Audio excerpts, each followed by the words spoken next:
Bol to jeden z najlepších prípravných zápasov, ktorý som v poslednej dobe videl. Musím povedať, že domáci ma šokovali, veľmi príjemne prekvapili, bolo to úplne iné mužstvo, než som trénoval ja pred 2 mesiacmi, výrazne lepšie. Ja si myslím, že to je zásluha trénera, tých hráčov hrajú úplne iný štýl, agresívny, rýchly, tým nás zaskočili.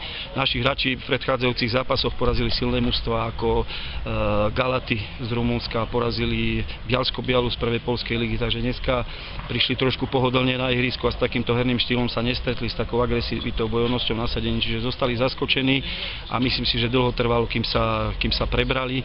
Ja v podstate som vo Frýdsku Mistku iba 5 dní aj s cestou, takže ja ešte tých hráčov iba spoznávam a dnes som bol veľmi nepríjemne sklamaný a musím povedať, že toto by určite na druhú Českú ligu bolo veľmi málo.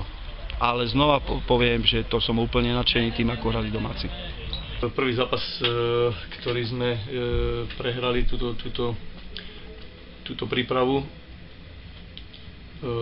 určite sme hrali proti najsilnejšiemu súperovi z tejto prípravy, z tých mužstiev, s ktorými sme hrali.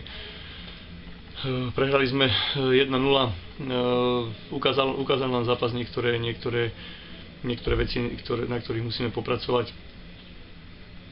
Ukázal nám aj veci, ktoré boli dobré, takže my si to zhodnotíme, pozrieme si video z toho zápasu a budeme sa snažiť zlepšiť veci, ktoré sme robili zle.